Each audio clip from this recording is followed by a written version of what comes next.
I'll ask the alternate to say a few words. Thank you, Opposition Leader, and thank the media team who's here. Firstly, before I say anything, I want to thank the member for Mereng, who was recently returned from his court battle and has been reinstated as a member of parliament, and instead of staying in government and thinking about the issues that his district has been facing for the last 2 years, he's made a very brave decision to join opposition and come out clear about the issues in this country.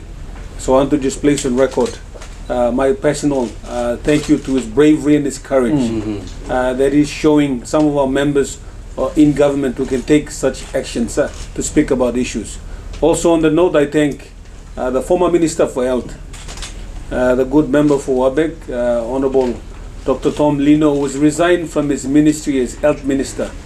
A very good performing Health Minister who has just made statements that he can no longer tolerate what is happening in government, and has decided to move out of government and be part of this team to change the course of this nation. So I want to place on record both of these incredible, strong, brave, courageous men who have made the national and patriotic call for us to come together in this cause. So to those leaders, we welcome them inside, but just in front of the media, when you are looking for bravery and courage and you're appealing to other members, I also want to thank the members who have portrayed such strong attributes and leadership by making bold decisions and moving to the opposition side. So in the likes of the two members who joined us.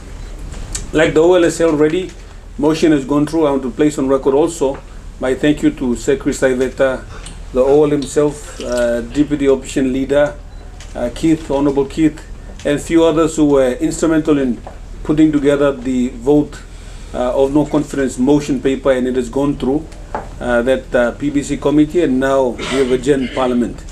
Our discussions now are to engage with our friends on this side and how we can strategize and work with our members on the other side.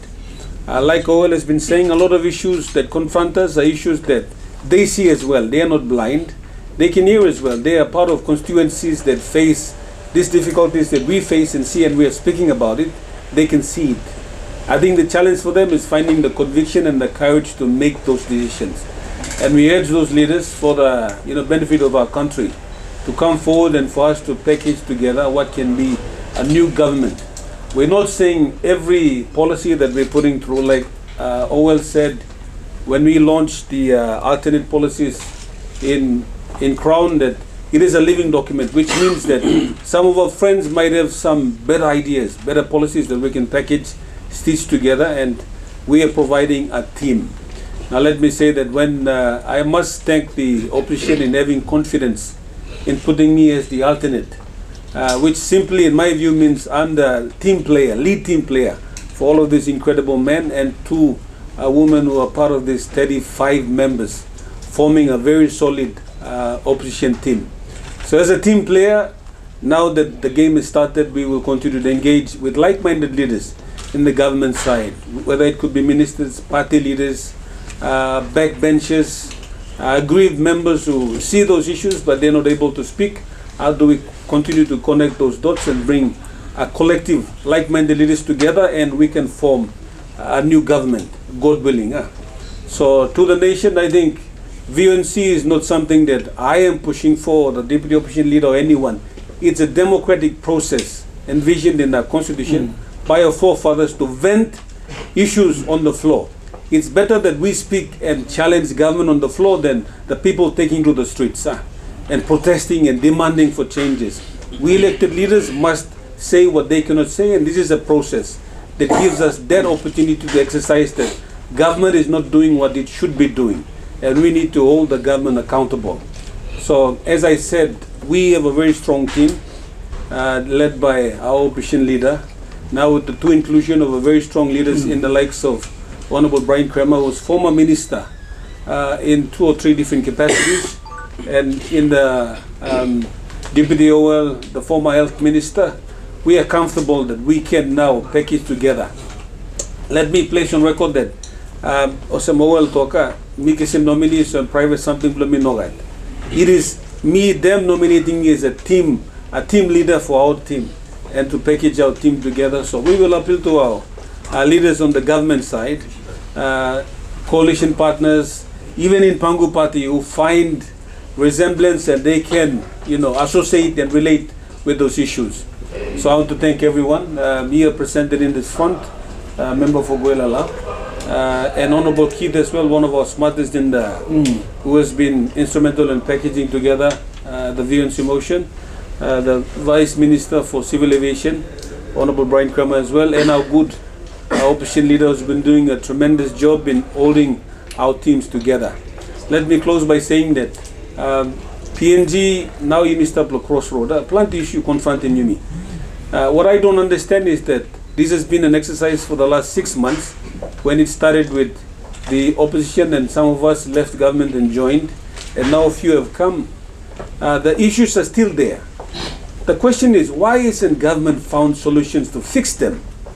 If they fix those issues, we will be talking less on this side, because issues are fixed. You talk about fuel, inflation, all these issues. Why doesn't government fix them? Now, people are commenting on social media everywhere saying that opposition are talking too much. That's our job to talk, because the people who have power to fix them are not fixing them, and it's been months. If we just fix those issues, I think we'll have less material to attack the government on the floor when it comes to questions. So, time on man comment that opposition talk plenty too much. Who will speak on behalf of you? And the issues are real. The issues are so real. It's not politics. When all the members continue to raise issues on the floor, it's not issues that we are conjuring up because we want to be in a new government or we want to be ministers or prime ministers, but the issues are so real that we have to speak. But the question is the government listening? If they're listening, why they're not actioning it and finding solutions to fix those problems? I want to end by one simple issue: law and order. PNG is becoming very unsafe. You look at the statistics globally. We are if you look at the crime rates around the world, we are listed second next to Venezuela. So when you talk about tourism, who wants to come to PNG when you just Google it up and it finds that PNG is listed second unsafe country in the world, highest crime rate in the world. So tourism will not come. Investors, when they look at it, these are sort of the indicators that are giving a bad perception and image to government. So when they don't fix law and order and all these issues, our job in the opposition and like-minded leaders, our job is to question, persist, pressure these leaders who must see this issue and walk across and join us so that we can package together a government and policies that we can be able to try to solve. So, me finish na talk. Suppose government looking at this issue, why have they not solved it? Law and order issue is just, you don't have to go to Finchafen or Taripori to find those issues. Walk to Gorens Market. Are you safe? You're not safe in Gorens Market. This is the heart of Port Moresby.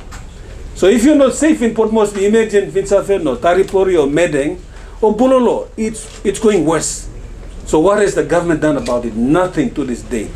So that's why we are putting up a challenge to us like-minded leaders. You're seeing the issues, confront it, be bold like few of the leaders who have confronted and walked out. You won't lose anything. You won't die if you lose your ministry. You won't die if you lose your PIP. But you'll be classified as a leader who's able to make those very strong decisions. So I call on our leaders on the other side. You be like forming government or changing course per country, okay. Be strong enough, be brave enough. It's not the first time people have left government and walked out. Definitely you're not coming on this side. The Honorable Sasi said it's a graveyard on this side. No, we are still living, we are still moving, and we are being in opposition. So it's not a bad place to be. So find the courage to make the call and let's stitch together a new government if God wills it so. With that, all, thank you, through. Thank you. Thank you.